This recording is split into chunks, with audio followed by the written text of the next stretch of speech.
चलिए बच्चों, क्लास 10 का भारतीय होने का मैथ है प्रश्नावली 2। मैंने पिछले वीडियो में क्वेश्चन नंबर 4 नंबर का सवाल का हल कर दिया था। क्वेश्चन नंबर 5 का था 15 मीटर लंबे तथा 12 मीटर चौड़े खेत के एक कोने में 8 मीटर लंबा, 25 मीटर चौड़ा तथा 2 मीटर गहरा गड्ढा खोदा गया है और मिट्टी को खेत के शेष भागों में एक समान रूप से फैला दिया गया है। तो ज्ञात कीजिए कि खेत की सतह की कितनी ऊंचाई उठ गई है। ठीक है, देखिए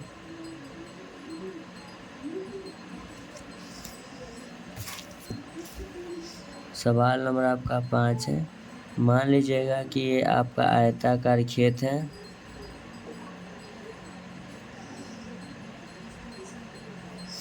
जिसका है 12 मीटर चौड़ा, 15 मीटर लंबा। एक कोने में जो गड्ढा खोदा जाता है 8 सेंटीमीटर और 2.5 सेंटीमीटर और 2 सेंटीमीटर इसका जो है गहरा ठीक है गड्ढा खोदा जाता है। ये सब सेंटीमीटर में आपका गड्ढा खोदा जाता है। ये भी मीटर में है। ठीक है, सबसे पहले लिखेंगे खेत का क्षेत्रफल बराबर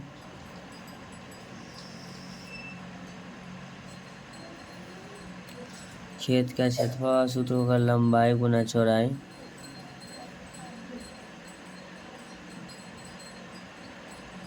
लंबाई गुने चौड़ाई 15 गुने 12, दोनों को जब गुना करेंगे तो ये हो जाएगा 15 × 150, 15 × 30, 180 वर्ग मीटर, यानी कि मीटर स्क्वायर हो जाएगा। ठीक है, अब गड्ढा के सतह का क्षेत्रफल लिखेंगे।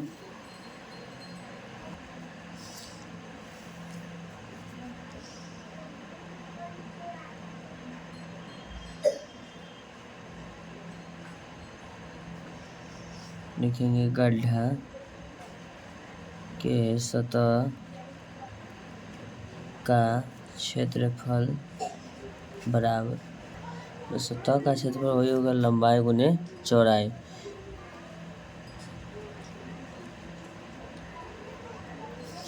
लंबा आपका था 8 मीटर, चौड़ा 2.5 मीटर, 8 × 16 = 20 मीटर स्क्वायर। अब लिखेंगे मिट्टी के आयतन लिखेंगे। जो गड्ढा में से मिट्टी निकला है, मिट्टी के आयतन बराबर सूत्र होता है LBH, लंबाई गुने चौड़ाई गुने ऊंचाई। यानी लंबा था 8 मीटर, चौड़ा था 2.5 मीटर और ऊंचाई था 2 मीटर। तो कितना आया था 20, 20 दूना 40, ये आपका हो जाएगा 40 मीटर क्यूब। कितना हो जाएगा 40 मीटर क्यूब हो जाएगा। अब लिखेंगे सतह में वृद्धि बराबर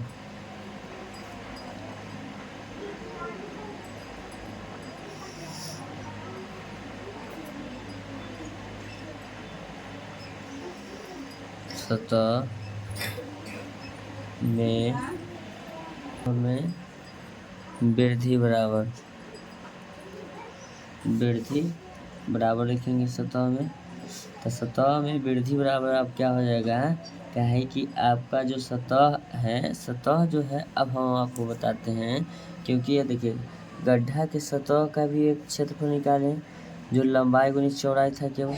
ठीक है, जब सतह में इसमें से गड्ढा खनेंगे तो मिट्टी निकलेगा, उसमें से तो ऊंचाई आएगा।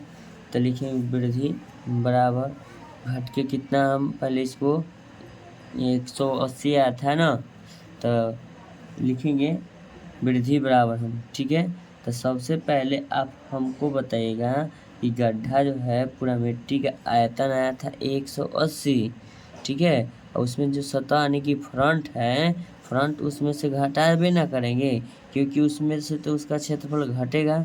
अब क्यों घटेगा अब बताते हैं, देखिए ये सतह हुआ, ठीक है। तो हम ओवरऑल पूरा का क्षेत्रफल निकालेंगे।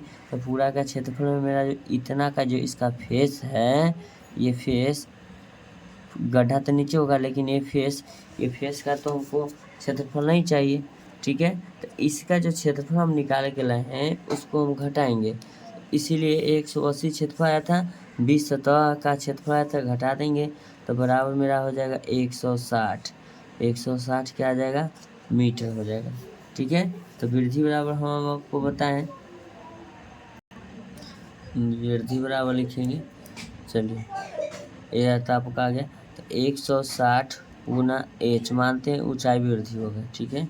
बराबर कितना था, मिट्टी का जो आयतन है, देखिएगा मिट्टी का जो आयतन है ये है आपका, मिट्टी का आयतन हो गया 40 मीटर क्यूब।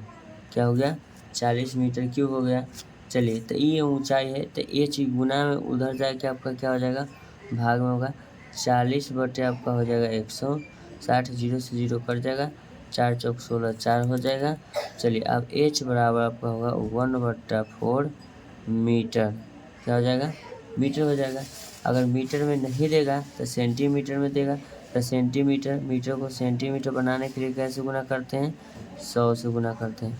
100 से गुना करेंगे, 25 चौका आपका 100 हो जाएगा। यानी कि जो ऊंचाई में वृद्धि जो होगा आपका एच बराबर 25 सेंटीमीटर कहिए या 1/4 मीटर कहिए, ये आपका दोनों सही है, ठीक है। तो ऐसा है वीडियो का कंटेंट पाने के लिए आप मेरे चैनल को लाइक करें, चैनल को सब्सक्राइब करें। Thank you so much. अब हम आपको एक चीज़ बताते हैं, जब हम गड्ढा खोदेंगे मेरे भाई, तो हमको किस क्षेत्रफल में गड्ढा खोदेंगे, तो इसमें थोड़ा मट्टी फैलाएंगे, गड्ढा खोदेंगे तो इधर ना मट्टी फैलाएंगे।